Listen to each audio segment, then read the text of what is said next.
Okay, we'll get started then.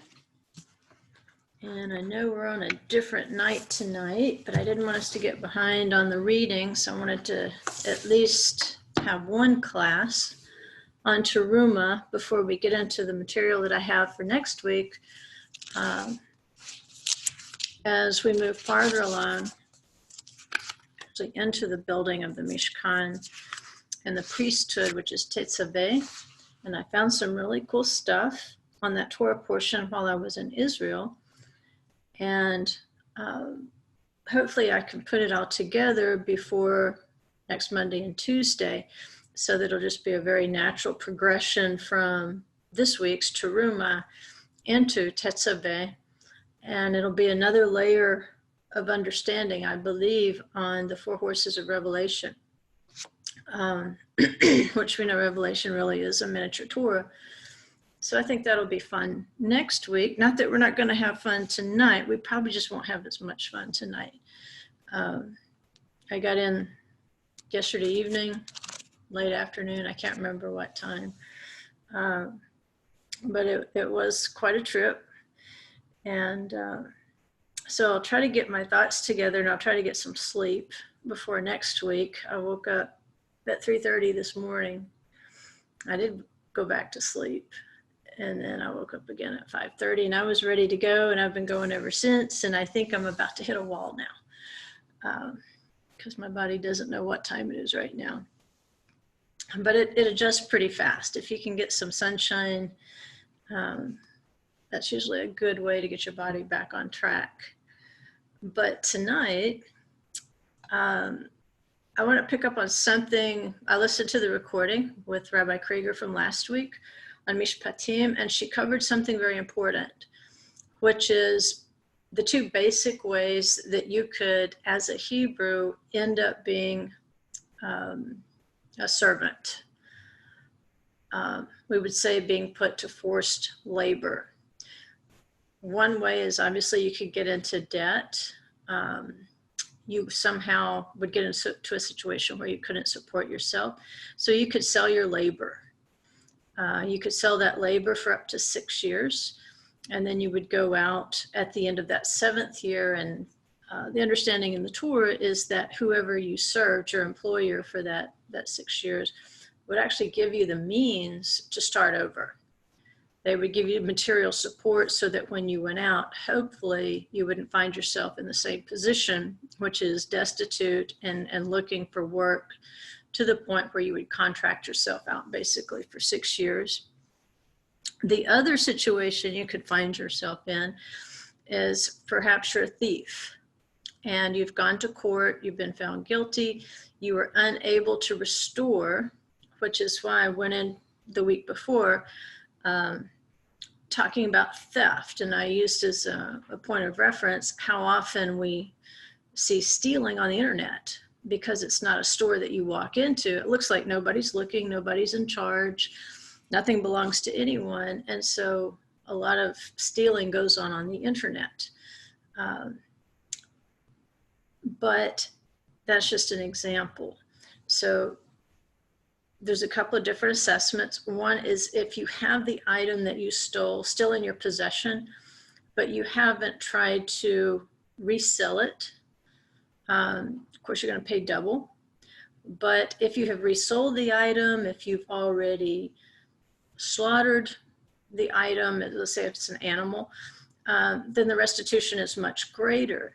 And so if you're a thief and the court finds you guilty, you say, I don't have anything with which to restore that which I stole, then they can sell your labor, which I think is much superior to putting everybody in prison for everything. Put them to work, let them work it off. But in that case, again, it's forced labor, but you're still not in the same category as, say, a slave from the nations. You would still be considered a Hebrew servant. You would be treated well for that 6 years as you worked off your debt. And, you know, they would, you don't necessarily go to work for the person that you stole from. I can imagine they would not really want to have you around to steal again. But people, I suppose, would have a process of, say, where they could bid for the services of this person. So really, if you find yourself a Hebrew servant, it's unfortunate, but it's only forced in the sense that you brought it on yourself, in a sense. It might have been a series of mishaps, but typically when we end up in a bad position, it can be a combination of mishaps with poor decision making. And we tend not to want to take responsibility for that, but I suppose if we still had this system in place, we would be forced to take responsibility for that. Where nowadays, you get into deep debt and you can pretty much negotiate yourself out of the full amount. There's workarounds in that. But in this system,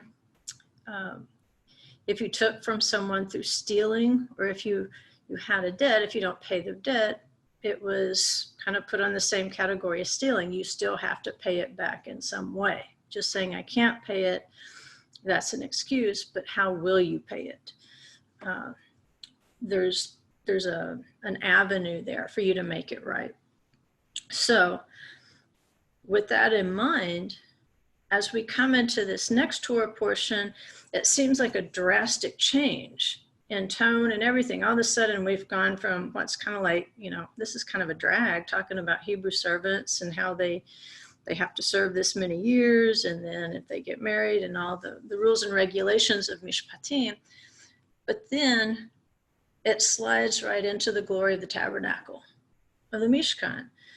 And you think, how in the world did we go from, labor into, obviously not voluntary labor, but into this voluntary offering called Teruma. It's a lifted up offering. It's a voluntary, it's a free will offering.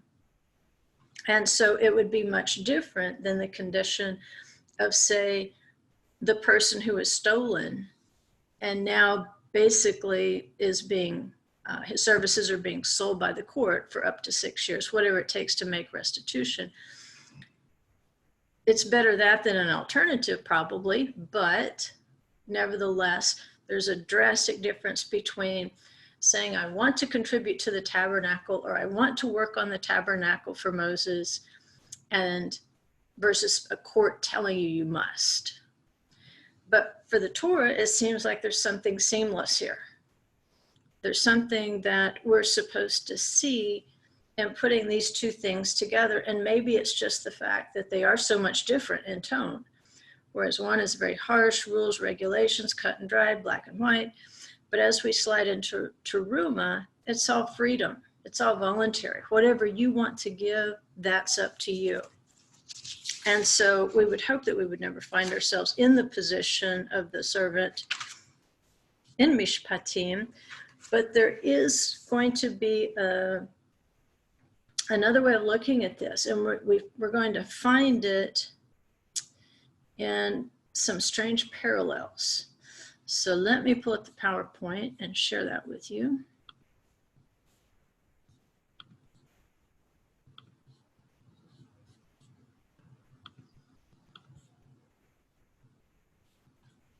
Okay. And I love this quote, and I had to write it down. And if you like writing down great quotes, if you've got a notebook somewhere or a diary or something, this is a great one. This is by Rabbi Jonathan Sachs, and he says, the essence of the holy is that it is a place where we set aside all human devices and desires and enter a domain holy, set aside for God. And he's going to clarify that in a PowerPoint that's going to come up in a little bit. He actually even takes that definition and crystallizes it down into a nutshell. But I like that idea of a holy place being where we set aside our personal agendas. We set aside our personal kingdoms, our kingdom building. And we see a lot of that, especially, from the beginning, religions have been a way of kingdom building. One reason that there is such lack of church attendance in Europe today is because for so long, the church and the state were one thing. And once that separation occurred, people ran as far as they could in the other direction because they saw the church as the state. In the United States, we had a little bit different beginning. We had a separation of church and state, and there's much more voluntary church attendance, I would say, if we compare the two. But it's this Mishkan, this building of the tabernacle, which it has a few different nicknames. One is the Ohel Moed, which is the tent of meeting, the tent of testimony. But believe it or not, this Mishkan is what is seen as actually inspiring the solution to the Babylonian exile. Now remember, there's two exiles. The northern kingdom goes into exile in Assyria. It takes a little longer for the southern kingdom of Judah to fall, but it does fall, and it falls to Babylon. And so some of the best people, the smartest people like Daniel and his friends, they go into exile in Babylon. And so it was in the Babylonian exile that this new idea sprang up. And they call it a mikdash me'at, or a little sanctuary. And what happened was they found themselves separated from the temple. And they said, what are we going to do? We've lost our temple. We've lost our, the glory of Israel. It's gone. Everything centered around worship at the temple. Even in the midst of all their idolatry, they still held the temple in very high regard. And so the Jews are basically going to be in great despair when they're taken captive to Babylon. But then they remembered something. And of course, you've read some of the Psalms that are where they're recalling, how hard it is to forget Jerusalem in exile. And here's a beautiful one. It says, by the rivers of Babylon, we sat and wept for Zion. How can we sing the songs of the Lord in a strange land? And that was the despair. That was the question. And even that's our question. Because if we're not in Zion, by definition, we are in a strange land. We are in Zion. And I don't know how many of us sit and weep for this separation and long for that reconciliation, but we have a job to do in this strange land. And the building of the Mishkan set the example for the Jews then, and it sets the example for us now. It serves a purpose. It's a way of reminding us that wherever we are, in whatever land, there is going to be a way to make a little sanctuary for Adonai to dwell within the builders themselves, not within that physical structure made of wood and so forth, but in a human being. So we see that despair with the Jews by the rivers of Babylon. Remember, you have the Euphrates and the Tigris rivers in that area. And even though we're talking about physical rivers, there are upper rivers from Genesis 2. The rivers of Eden and the Euphrates and the Tigris are two of those rivers. And of course, the Pishon, one of the other rivers, is said to be represented by the Nile in Egypt. And of course, the Gihon, that's going to be a spring at this point in Jerusalem where the kings of Judah were anointed.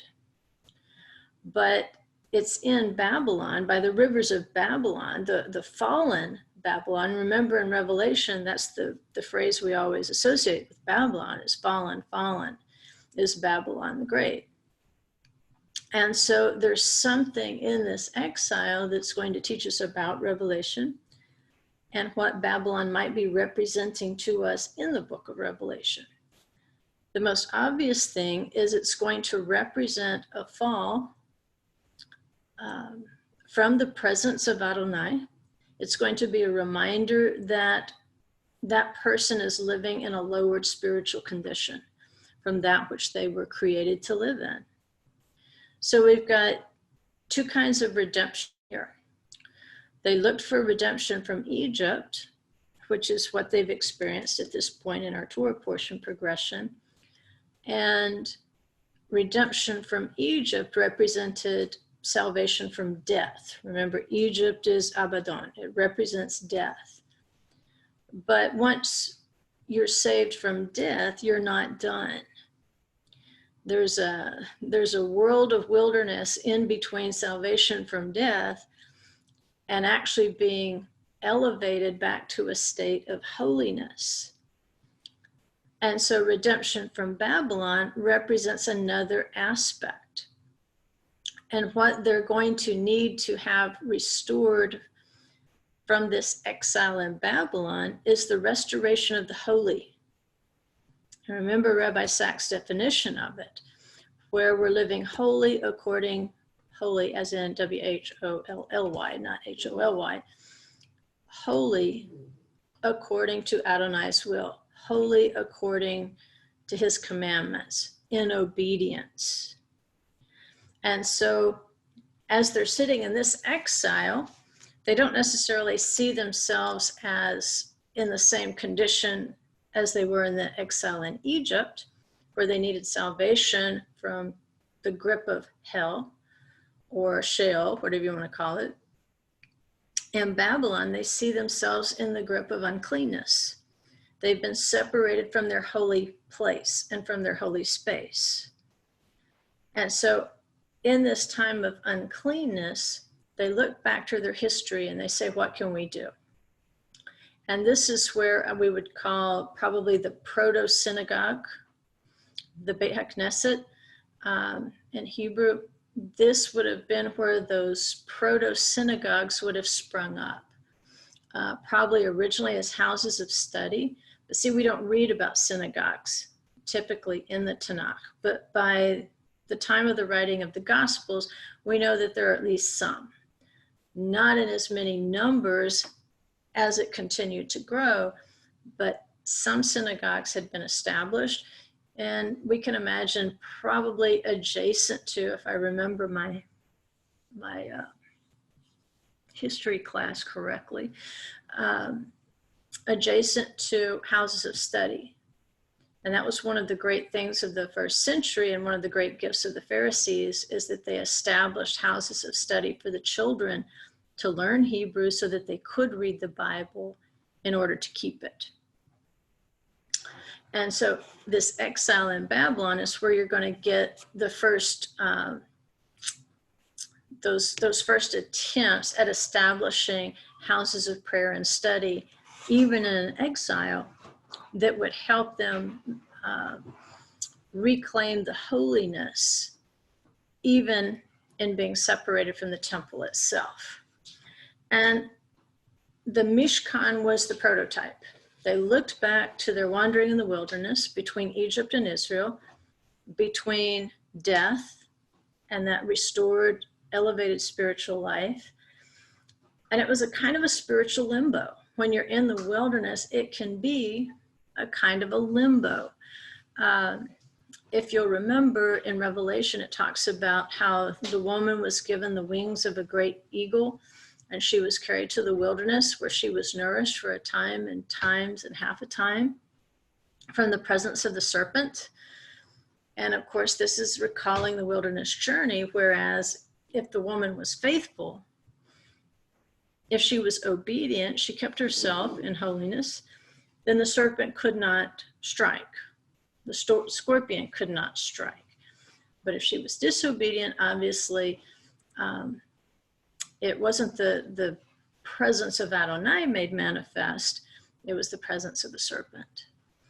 And so it's in this spiritual limbo of not exactly being in death, not exactly exile, but on the other hand, it's not exactly a perfectly holy and elevated life in the land of Israel. But it's in this sort of limbo where the Israelites are experiencing repentance. And they're able to find that holy presence not in a place, but in creating a place inside of themselves, a place of holiness inside of themselves.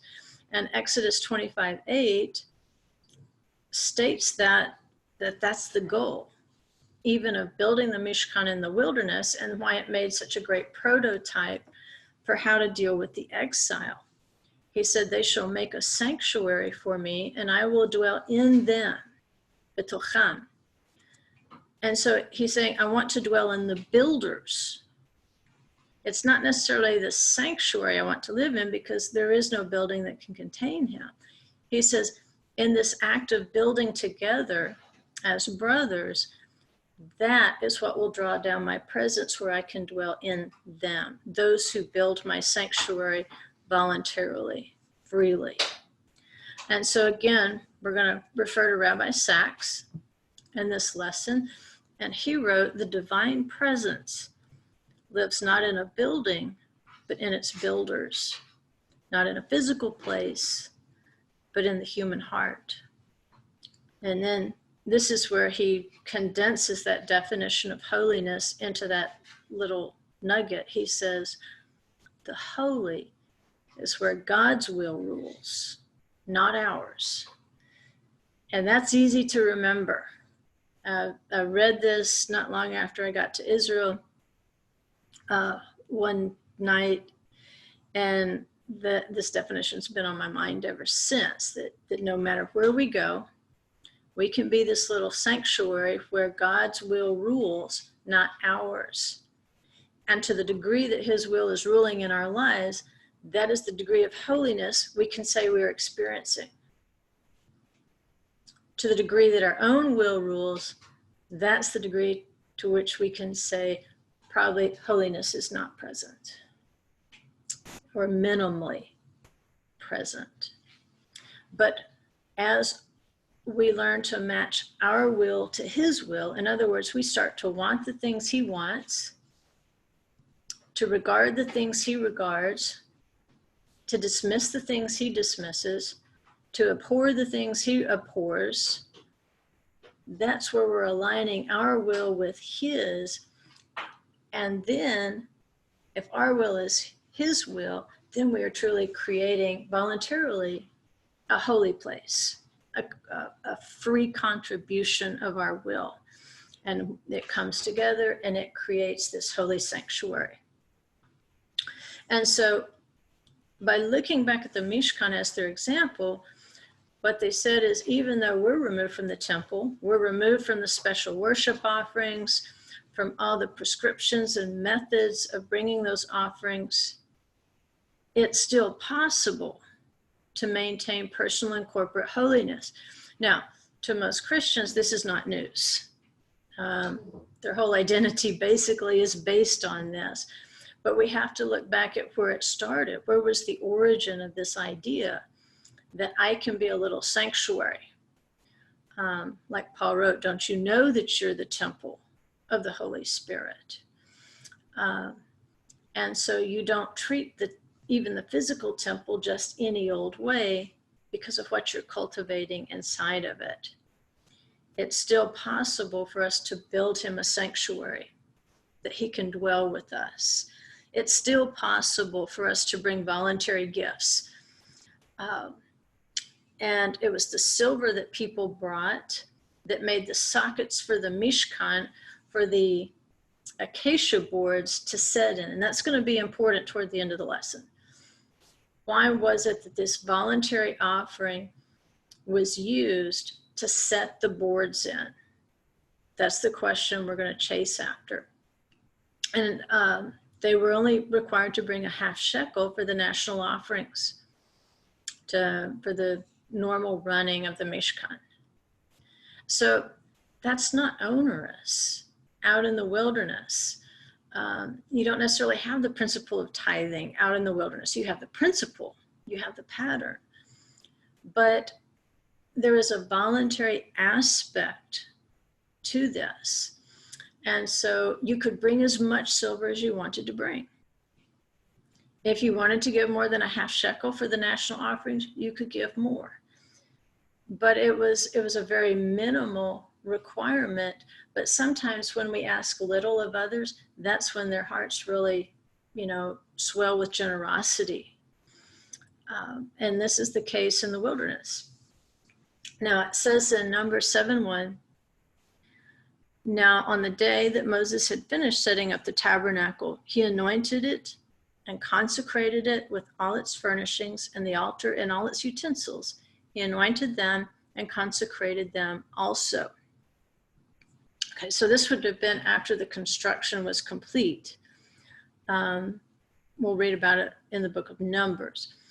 But I wanted to point out a specific word that the tradition tells us something about. It's vayehi.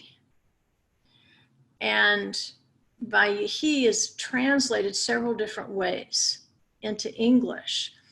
In some versions, it'll say it came to pass. In this particular translation, it'll say then. Or in another place, so it came about. It came to be. And they say that when you see this use of vayehi, it came to pass in English, that something interesting is going on there. You say, well, it's just a verb tense. What does it matter? Well, we don't know that it matters, but they're suggesting that when you read vayehi, something important is being implied in the text. Now, the first use of vayehi goes back to the creation, and we'll talk more about how the building of the tabernacle corresponds to the creation commandments next week. But here it's Vayomer Elohim Yehi Or, Vayehi Or. Then God said, let there be light, and there was light. And so where you see Vayehi Or, let there be light, that's a first use. So we're going to pay attention. The first time we see that, let there be light. That's the context. Then I wanted to point out another one, which is very much within the theme of our portion this week. From Genesis 4:3, it says, so it came about, Vayehi, in the course of time that Cain brought an offering to the Lord of the fruit of the ground. Right, so those are two examples from the early text, Vayehi. Now here's what the rabbis say about it. Rabbi Shimon Bar Yochai says, wherever it says, and it came to pass, Vayehi, it refers to something that existed in the past, was then interrupted, and then returned to its original situation. And so if we look back at our examples here, well, we don't know about there being light before there was light because we don't have a previous history of what went on in the universe before the earth was created. But there might be several different ways of looking at that. And some of it goes back to when was the world created? There's a question there that we don't have time to chase down. Was it on the Feast of Trumpets or was it on the 1st of Nisan? And then they'll say, well, he actually thought of it on the Feast of Trumpet and then actually started the creation at the 1st of Nisan. We don't want to get too far into that, but the idea is there was at least a thought of creation. That thought was interrupted in some way. And then when he said, let there be light, when he actually vocalizes the commandment, or I don't know how God vocalizes, thunder and lightning is the description we have. But when the command is actually given, when it's actually uttered, then it continues on a process that had already been at least thought about. Okay, when we read about Cain and Abel bringing their offerings, their first fruits offerings, which it turns out Cain did not bring a first fruit, Abel did. He brought a first. So Vayehi, there's an interruption. something had started before, it was interrupted, and now Cain and Abel are picking back up at this point. And that might be pretty easy to figure out because we know that in the garden there was a perfection. I'm very sure that Adam and Eve brought thank offerings for the fruit of the ground. There was an interruption. They fell spiritually. And so now Cain and Abel, even in that fallen spiritual state, want to bring a thank offering of the fruit of the ground.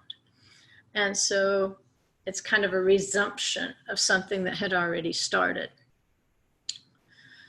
So if that's true, and we don't know whether it is or not, we don't know if this is an accurate interpretation, I suspect it is, then the creation of light was a restoration of something that had begun, was interrupted, and then continued. When Cain and Abel brought offerings, it represented something that had begun previously, was interrupted, but then it was resumed. But at the core of these, I think, just like it says, he has sown light like seed for the righteous. And so there's a germination time where we might see it as an interruption, but it isn't really. It's just doing things that cannot be seen. And then when we see the fruit of it, we say, oh, it's resumed. It's not really resumed. It's just that there was a phase of it that was hidden from view. But in the garden, there was fruit that was at the core of an interruption in a relationship. That's really what I want to get to. I know I'm rambling a bit tonight, but I'm trying to stay on task. That's the whole idea.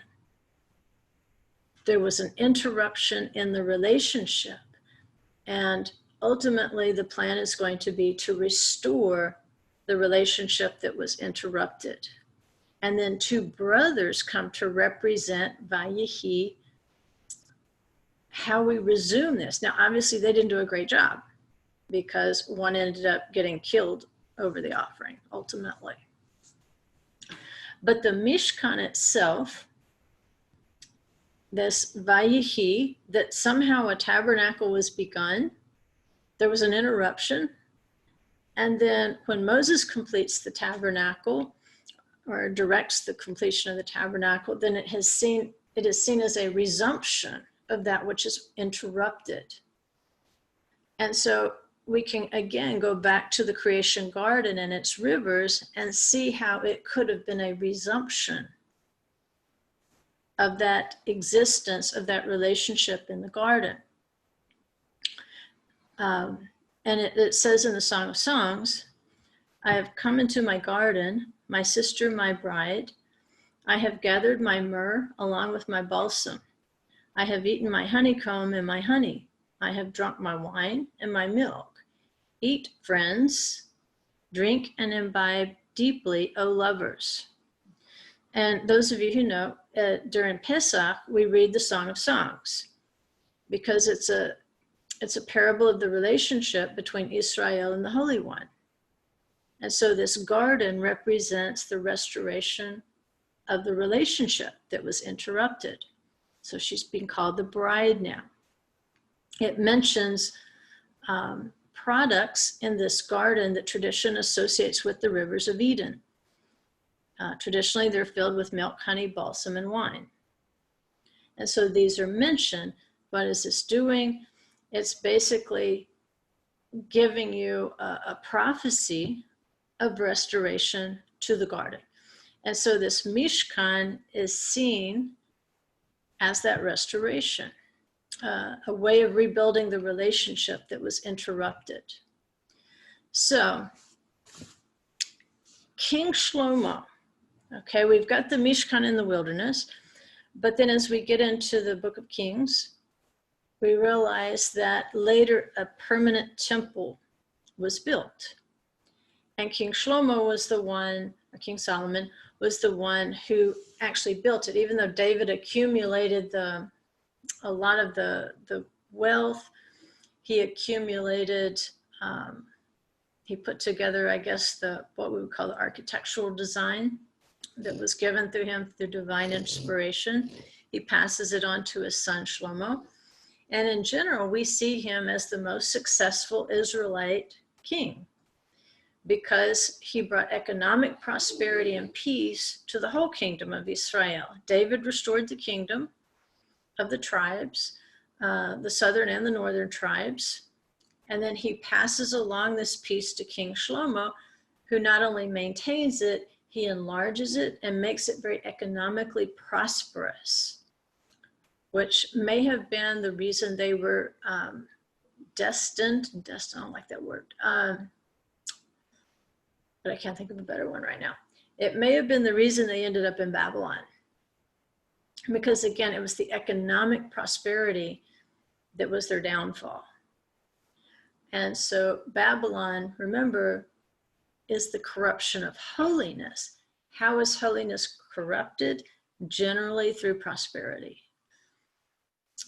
But we know that King Shlomo built the temple, which we can see that as a permanent Mishkan. He built it in Jerusalem, the place appointed for all the Israelites to come worship. And there's a Haftorah that reminds us that the temple is linked to the Exodus from Egypt. You say, well, that's a long time. That's 480 years later. But Scripture suggests that the Exodus was not really over until the temple was built. Because in 1 Kings 6:1, it says, it came about in the 480th year after the sons of Israel came out of the land of Egypt, in the 4th year of Solomon's reign over Israel, in the month of Ziv, which is the 2nd month, that he began to build the house of the Lord. So if Nisan is the 1st month, then they would have celebrated Passover. And then in the 2nd month, which is going to be the month of the Pesach Sheni, in other words, if you miss the Passover because you're on a long journey or because you're unclean because of a corpse, then you can celebrate it a month later. And so this is when he begins building the temple. But the text dates it according to the Exodus. And so when you think of the start of the temple, then you must see it, at least textually, as linked to their coming out of Egypt. So the beginning of this temple of holiness has to be linked back to, okay, we came out of the realm of death. And then he brought us into a wilderness. And then he brought us in to conquer the land. And then we conquered the land. And now he wants to bring us to a heightened state of holiness in this permanent place. But it's important that you see the link between the Exodus and the building of the temple, because this is where things go badly wrong. Here's what Moses told the people in Deuteronomy 12:9-11, where they're getting ready to go into the land, even before, long before the building of the temple. He says, you shall not do at all what we are doing here today, every man doing whatever is right in his own eyes. For you have not as yet come to the resting place and the inheritance which the Lord your God is giving you. Okay, just going into the land is not coming to a resting place. There were still things to be done.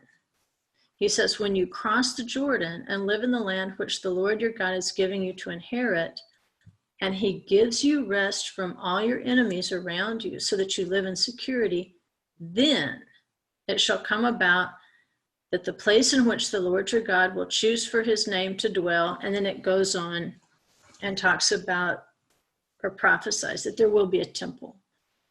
But he's telling them just going into the land is not coming to a resting place. It's not fully inheriting what he has for them. It's a step in the inheritance. But remember, if the restoration back to the garden is the goal, then there's an inheritance and then there's an inheritance. And so, yes, you get your body into the land, but then you have to learn ways of holiness.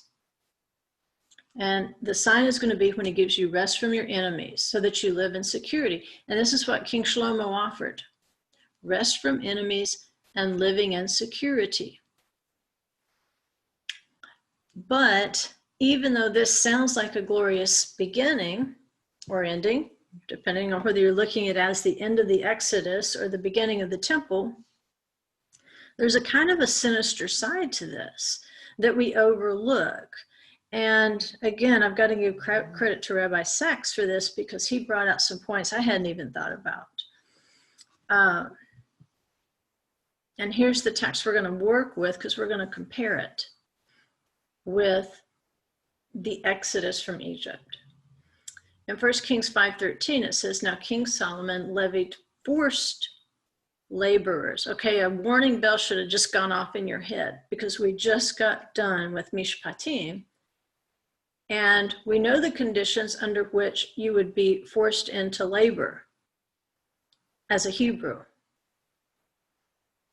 And so this shouldn't be fitting. All right, that first sentence tells us everything we need to know, but we're going to read more. It says, King Solomon levied forced laborers from all Israel, and the forced laborers numbered 30,000 men. He sent them to Lebanon, 10,000 a month in relays. They were in Lebanon a month and 2 months at home.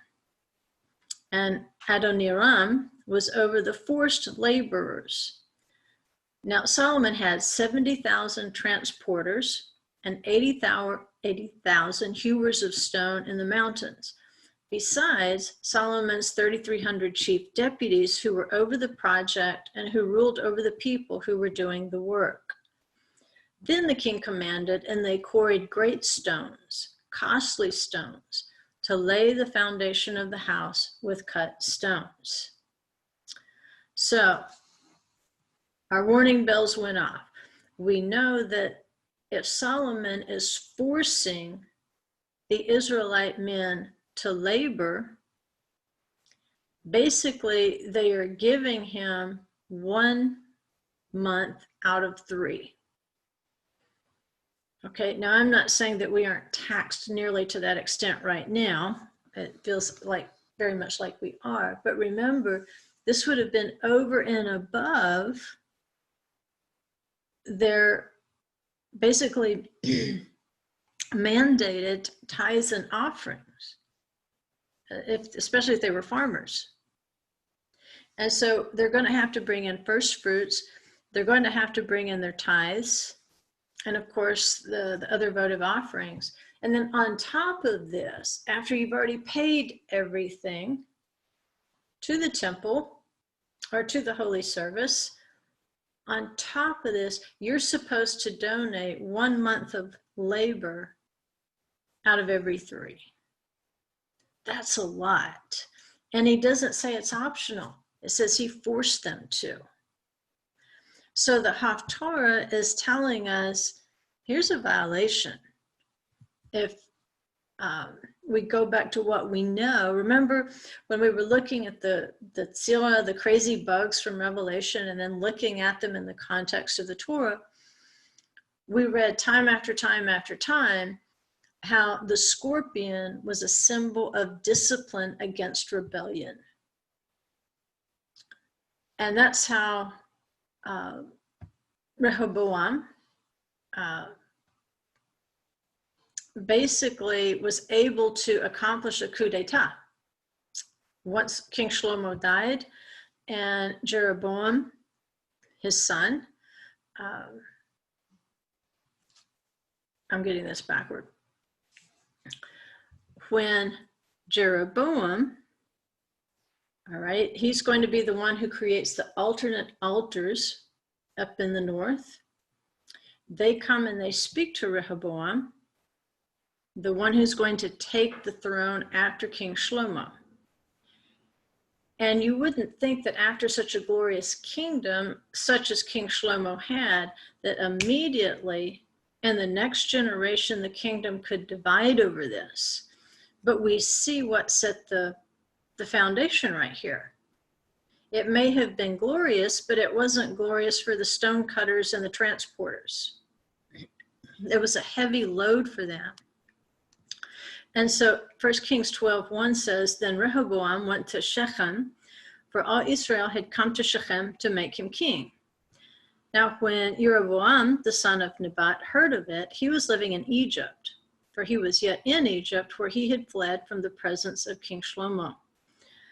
Then they sent and called him, and Jeroboam and all the assembly of Israel came and spoke to Rehoboam, saying, your father, King Solomon, made our yoke hard. Now therefore lighten the hard service of your father and his heavy yoke, which he put on us, and we will serve you. So the northern tribes basically recall Jeroboam from Egypt. There was a beef between him and King Solomon. And he comes back, and this whole thing is going to come to a head at Shechem, which is, remember, where Joseph was going when he was looking for his brothers. And there was this great separation of brothers. Well, once again, there's going to be a great separation of brothers at Shechem over the kingship. And so they try to negotiate. The northern tribes have not already made up their minds to separate from Judah, but they try to negotiate, and they say, hey, this was forced labor. This is basically illegal in the Torah. But if you'll just lighten up on us a little, then we will serve you. We won't split off. We won't leave you. We'll stay and we'll serve you. Just lighten up a little. Of course, we know what he answered. Rehoboam basically said, well, he actually said something pretty nasty. I'll leave that up to you whether you want to find it or not. But he actually made a very disparaging remark against his deceased father. And over he says, you know what? I'm going to discipline you with scorpions. I will make your yoke harder. How hard you worked for my father will seem like nothing compared to what I will do for you. And so, of course, we know that the kingdom split. The northern tribes became the kingdom of Israel, and then the southern tribes, Judah, Benjamin, Shimon, that's going to be considered Judah. And any of the northern tribes who still wanted to worship at Jerusalem would continue to come down. But nevertheless, even though there were representatives of all the tribes in Judah, for the most part, those 10 northern tribes were split. And then they began to fight each other. They waged wars against one another before Assyria finally defeated the northern tribes, and then, of course, Babylon defeated Judah. So we see that King Solomon wasn't a complete man of peace. He actually sowed the seeds of separation of the kingdom during his reign. And then he left his son Rehoboam to harvest them, along with his inexperienced youthful counselors.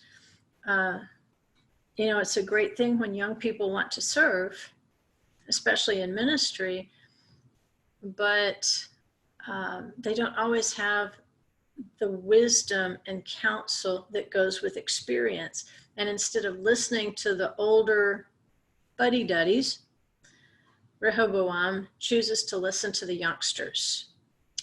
And of course, it cost him the kingdom. And there was a rebellion. So here we see the brothers separated, which we know is the seventh abomination. Rabbi Sachs pointed out some really eerie parallels between what happened under King Shlomo and the Israelites' experience of slavery under Pharaoh. And if these are garbled, I apologize.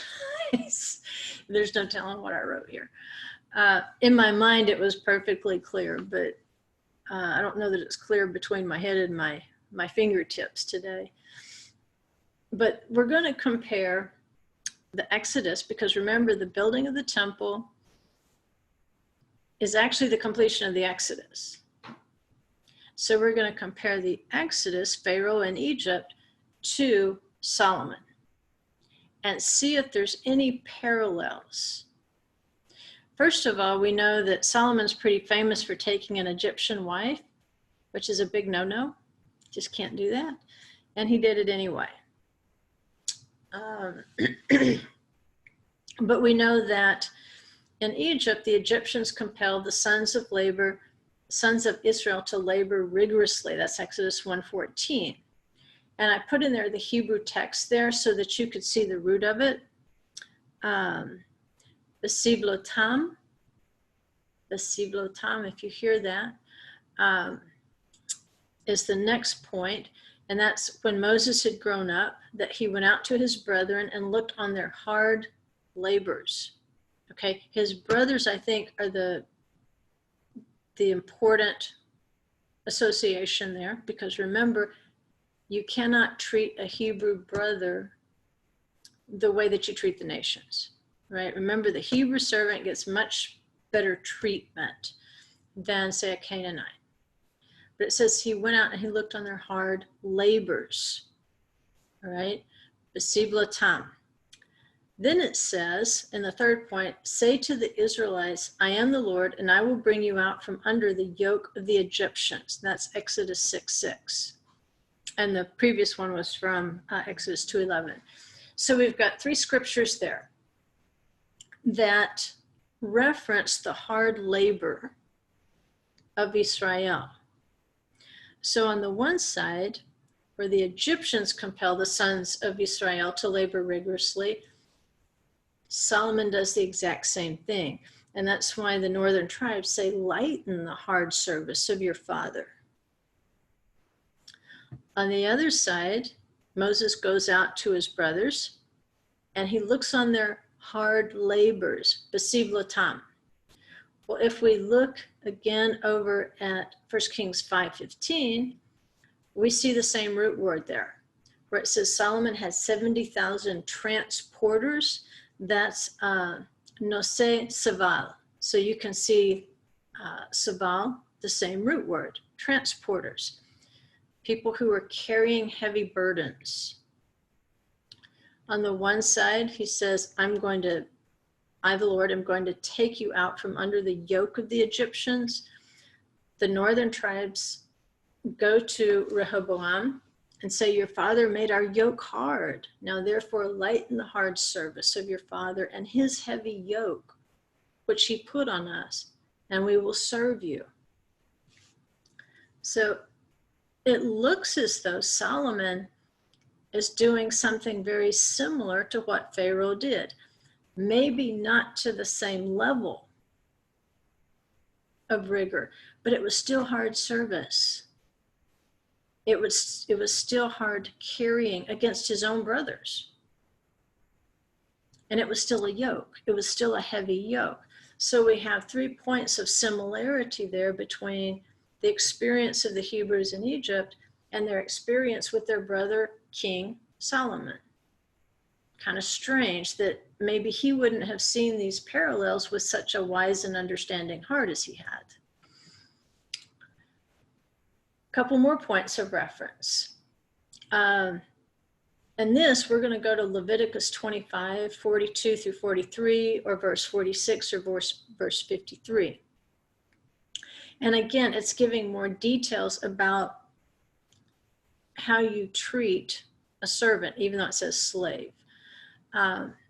It says, for they are my servants whom I brought out.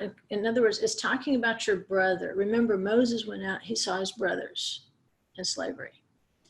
So it says, for they are my servants whom I brought out from the land of Egypt. They are not to be sold in a slave sale. You shall not rule over him with severity. Lo tirde bo. But are to revere your God. In other words, think of the 7 abominations of the wicked land. The 6th abomination is a false witness who breathes out lies. But the 7th abomination is one who separates brothers. That's the 7th. if we compare that to the seventh spirit of Adonai, it is the reverence of Adonai. So there's an equivalency of expression here that if you are compassionate towards your brother, it is the equivalent of revering Adonai. You don't treat your brother with severity. If you do, the implication is you are disrespecting Adonai. So he says, lo tirdebo, don't rule over him with severity.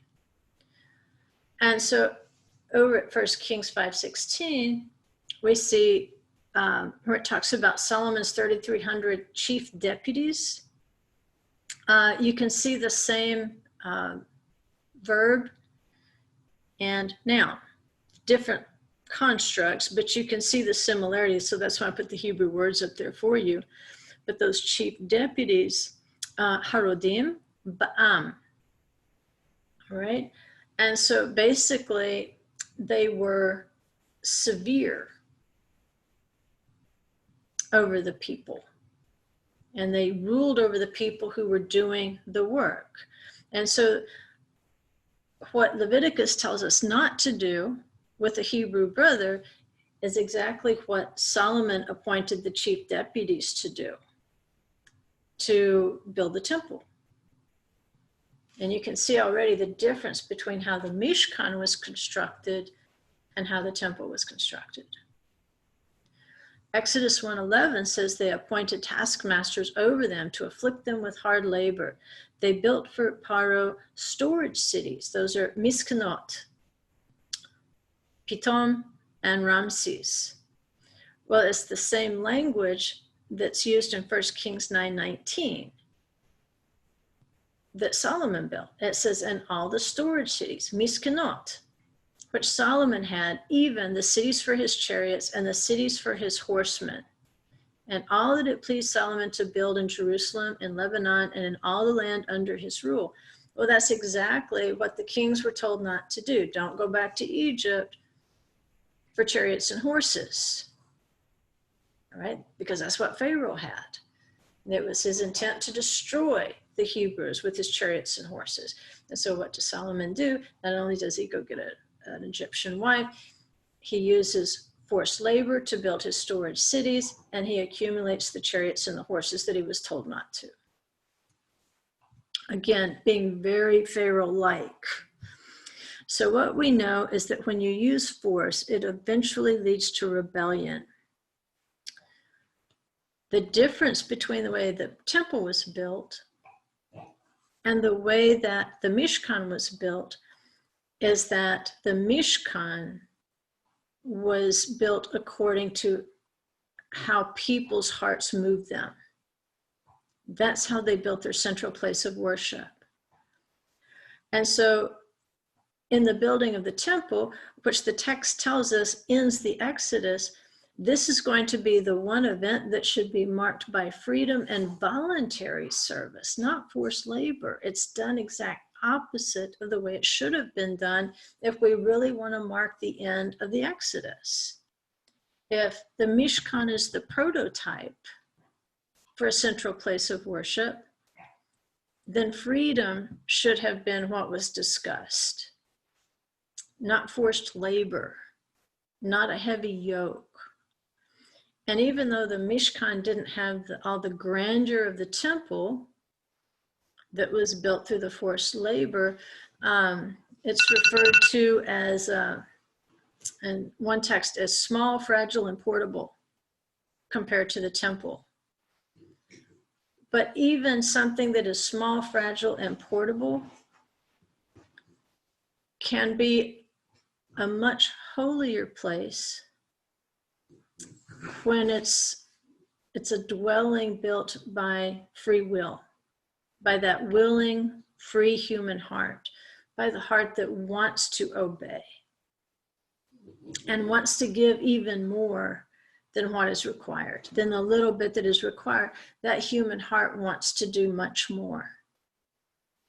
And so the grandeur of the temple, remember the disciples looking at the temple and admiring the second temple that Herod had built, basically.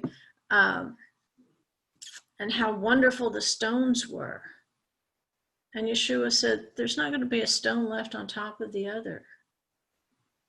Because what's going on here is exactly the mistakes that were made before. It's all about the grandeur of the building and empire building and agenda building. And it's being done at the expense of that which is small, fragile, and portable, a willing, free human heart. And that's a message to us, that no matter where we are, if our hearts are free and willing, no matter how little we contribute, it's going to be a wonderful place to be. It's going to be a place of holiness, because that's where His will reigns, not human agendas. So we know that tradition associates the beginning of creation as the first of Nisan. Pesach is in the month of Nisan, and again, we read that Song of Songs during Pesach, that love story of the garden, the place where Adonai planted a dwelling place, where Adam and Eve could be in His presence. And they were called a planting. Rashi, I believe, in this Torah portion, discusses the planting of Israel as being similar to that of the Mishkan. And one thing we can point out is that the walls, they're called pillars of the Mishkan, they had to stand erect. They couldn't be stacked sideways to make the walls. It says in Exodus 26:15, you shall make the boards for the tabernacle of Acacia, which is shittim wood, standing upright. So it stood upright. When things stand upright, then no one is above the other. There is an equality. It's all even. The boards, the walls that protected the altar, the golden altar, the menorah, the bread of faces, the Ark of the Covenant, there was an equality among those plantings. And so we want to talk a little bit about the shittim tree to close up. And then, like I say, I think this will lead us very naturally into next week's lesson. Where he says you're supposed to take the wood of shita trees. It's usually translated acacia in English translations, but singular is shita and plural would be shittim. And then he says you're going to make the standing pillars, or the omdim. I've got it on there for you in Hebrew. But the omdim, the standing pillars, are going to be made of etze shittim, which is the wood of shita trees. And shittim, or the acacia, is a tree that's going to thrive in the wilderness, in desert places, in the midbar. It's vital to desert life. Birds will eat from its pods. They'll nest in its branches. Gazelles and ibex are going to eat its leaves, the lower leaves they can get to. Lizards and other small animals will burrow under its shade and the roots, so they can get down to the cool earth to build their dens as a shelter from the sun. It is considered a cedar tree, an evergreen, but it's not like the tall cedars of Lebanon. It's a low spreading tree. It's called the umbrella tree too. It's very humble. It's short. It's not a tall tree. And ironically, this tree is the most productive in the harshest conditions. And it would have to have been stripped of its thorns in order to make the boards. But it's interesting, even out in the Aravat, where the soil is so saline that it kills most trees, this is where the little acacia, the little shittim trees thrive. And I put on here the Wikipedia definition that you can read it later if you'd like to. that gives you all the, the scientific stuff about the Shita, so that you'll kind of be able to envision what the boards of the tabernacle, what that essence would have been, and the acacia wood that would have been like that in-between box of the Ark of the Covenant. But it does have little small white flowers that are aromatic. They smell good. They produce a pod similar to a carob. If you've ever seen a carob tree, or if you've ever seen a mimosa tree, an American mimosa, they have the same sort of pods. And I've got a picture on here for you so you can see it. But it'll grow in sandy soil, stony soil, saline soil. It'll outlast just about anything. And this one right here is one I took in the Tzin wilderness where the Israelites hung out and built the Mishkan. It is nicknamed the umbrella tree, and you can see why, because it kind of spreads out there at the top and forms a little umbrella. And it's really the only place, unless you find a cave, it's the only place in the Midbar you're going to find shade or shelter from the sun. Here's a view of a cultivated acacia tree. In other words, it's watered. Of course, you can see this is at Yerobot, one of the stations of the Israelites. And when I send out the links tonight, I'll send you, if you didn't see the link I put on Facebook with a little like 10 or 11 minute video on Teruma with me sitting out there in that wilderness. I'll put the link on there so you can go to the YouTube video and watch it. But you can see how much better it looks when it's watered, when it's irrigated, that it can get pretty thick. There's a wider view right there. And then I got a close-up for you so you could see what the leaves look like. Of course, it wasn't the time for it to flower, so I couldn't capture that for you. And remember, we had a tradition. I don't know if Rabbi Krieger mentioned this to you or we talked about it in a previous class, but the tradition was that when Jacob went down to Egypt, he took shittim trees and planted them in Egypt because he knew prophetically that his descendants would be able to build the Mishkan from its boards. Here's another close-up so you can see the bark and the thorns. And like I said, it's going to be probably more like a mimosa tree for those of you, if you're looking for something of comparison. To me, that's what it kind of looks like. And then I wanted to show you, and you don't have to walk and walk and walk and look for this. It's under about every acacia tree you'll find. This one, if you'll see the hole down there near the root, that would be where chardon, which is a huge desert lizard, it would burrow beneath the roots of the shita tree. It's trying to get to that cool sand beneath. So in the heat of the day, it'll go down there and it'll keep its body cool. And then as the sun starts to go down, they'll come out of the holes and go looking for insects and things. And wouldn't that picture, I don't think I put that picture in there. Yeah, I think you can see it. You can kind of see like where their little feet go. If you're trying to see, is this a lizard hole or a viper hole or whatever? If you want to track them, you can kind of see where the little feet go.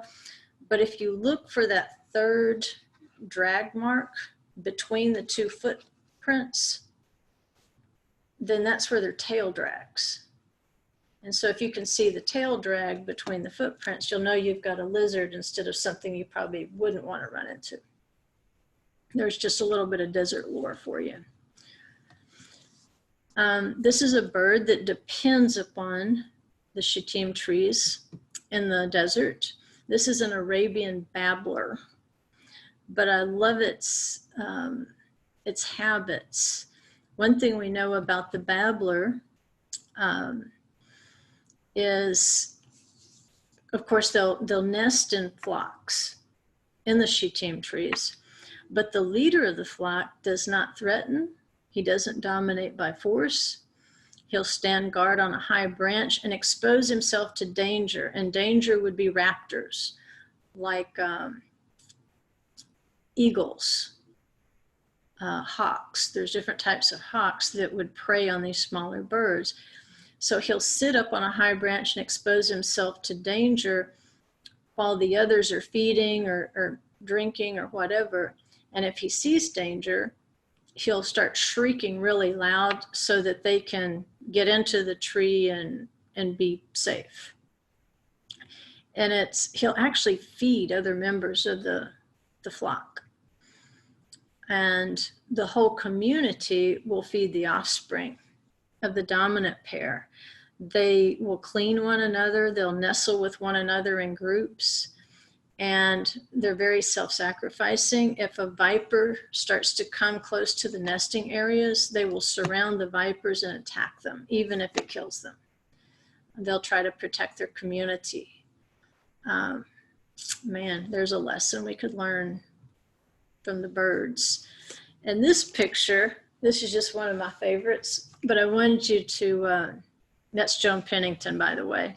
We were walking out to Miriam Spring, and I don't know what she was doing. She sat down, but I was just keeping an eye on things, making sure nobody got off the trail and everything while we paused there on the trail.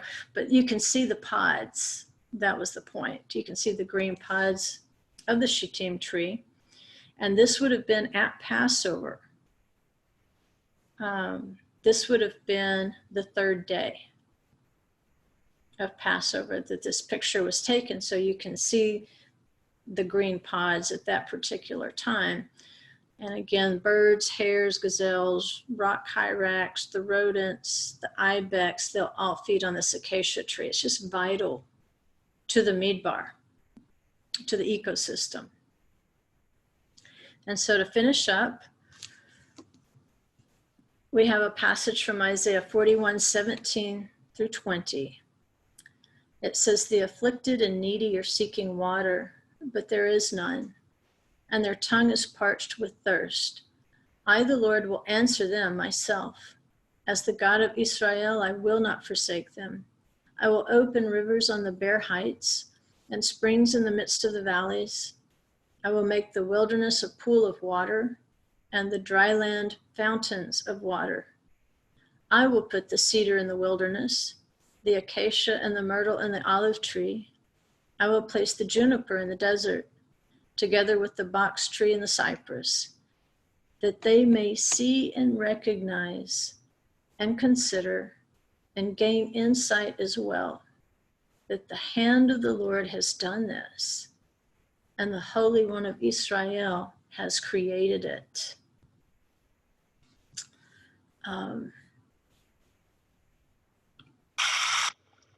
Again, this is down at Ein Sim in the Arabah and the Midbar.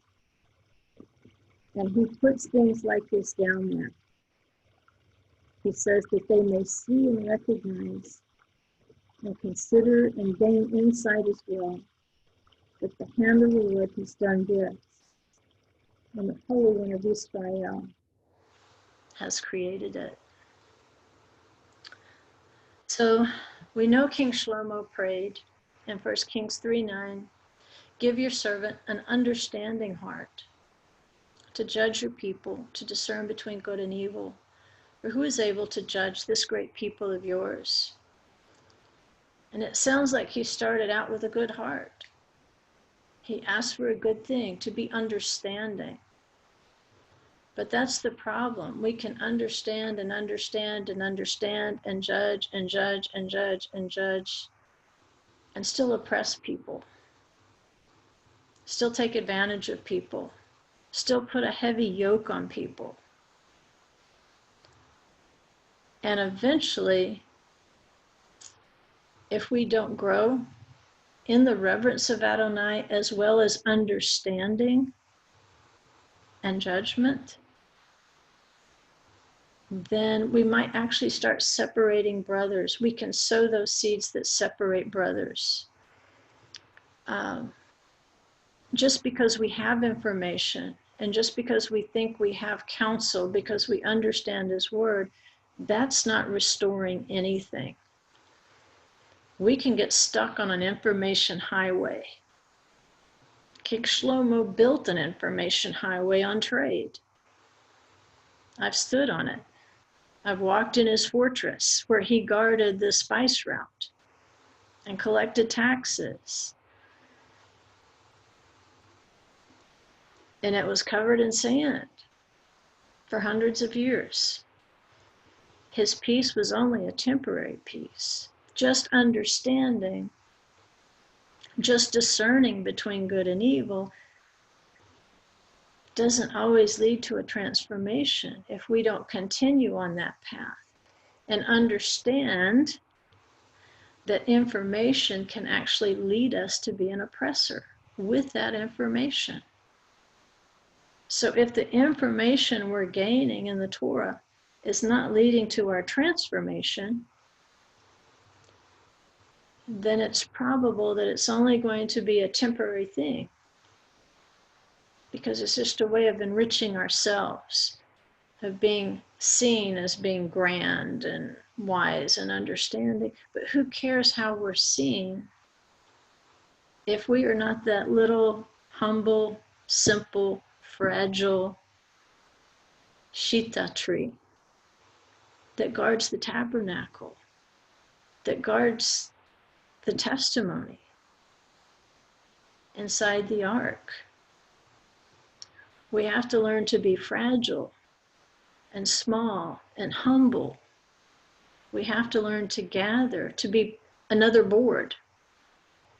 You know, I've been on boards before, but you know what? Being on a board doesn't make you any better than any other board. We're all the same. And so that's where our understanding should lead to how to reconcile brothers and how to try to figure out a way to lighten a load so that we become one people, so that we don't become fractured and we don't lose one another.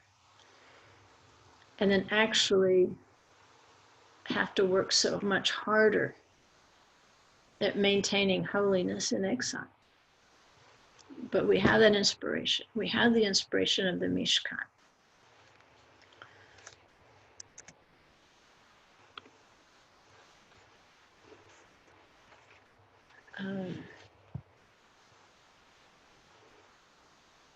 And I would encourage you, if you're feeling small and fragile and portable in your exile, then good. Good. Because that's our inspiration for how we can maintain holiness in the exile until Messiah comes as a true Prince of Peace and can build us a lasting temple where we can be part of that bride of, and enjoy that elevated spiritual condition that the Song of Songs tells us about. I think that should be our goal.